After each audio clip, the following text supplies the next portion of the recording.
What's up, man? Oh man, the time I messed something up. This is response to Ford Boss's video this morning. This could have been very catastrophic. Um, but I was working at a mom and pop shop. Robbie, who you know from my previous live stream, was my manager service manager at Ford. He was also my service manager at this mom and pop shop. And a customer came in, check engine light was on. It ended up being a timing job, and this is a 2015 Cadillac CTS, and the year of working in the shop was 2018. So customer agreed to do it, ordered the timing kit, everything's going smooth. There's two general service technicians that are on the other side of the shop, so I'm kind of like in the back area where people leave me alone. So I got to the point where I got the intake off, the valve covers out, and he was getting spark plugs too. Got the spark plugs out, drained all the coolant, the oil, all that stuff, pulled the cover off, set my timing, and pulled the chain off and threw it over to the side.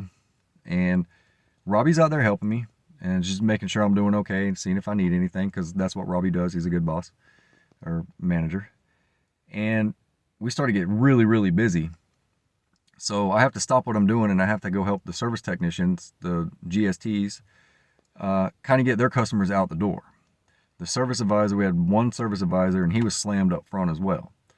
So when I get back to the timing job, I'm like just flustered. I'm trying to gather my thoughts, and this has got to get out of here by the end of the day. Customer's still cool about it. Robbie is back there elbow deep with me, helping me get this thing done. So when you're in a vehicle or you're working on a vehicle, when they say right side is always passenger side, left side is always driver's side.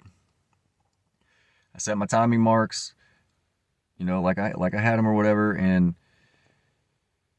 put the chain on, put the guides in, put the tensioners in, made sure everything was good to go on the timing marks were lined up, pulled the pins. All right, cool, everything's lined up. Put the cover back on, put everything back together, put coolant and oil in it, go to start it, and it's chugging. It's chugging bad. And it's not purring like a kitten. This is bad. I'm like, what is going on here? Got a misfire on every cylinder. Robbie's sitting in there with the scan tool. You got a misfire on every cylinder. And I'm like, man, you've got to be kidding me. What did I do? What did I miss? Did I not plug in a camshaft sensor? What is going on here? And then it dawned on me. I felt like an idiot after this. And like I said, when you get really busy and distracted, things like this happen. And I learned my lesson.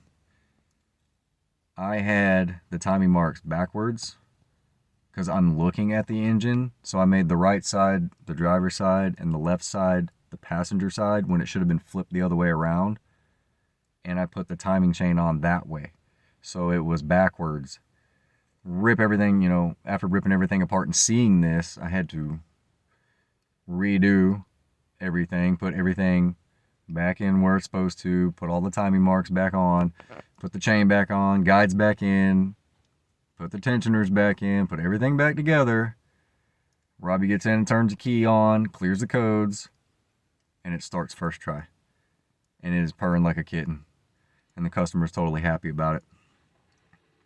That could have been very catastrophic. Very bad. That could have been an engine or something that I'm putting in here, and the company would have had to eat it, or I would have had to eat it. It's because I was being rushed. Ever since I do a timing job now, I double, triple, quadruple check everything. If I think something is off, I will grab another technician, double check this for me. And that's so it's done right, and make sure everything is torqued down. Funny thing about that, about 2 weeks after that, we had a hurricane, and that car came in on a tow truck, a flatbed truck. And I'm like, man, don't tell me it's the timing again. Please don't. Don't tell me it's something I did wrong. And then here comes the insurance adjuster.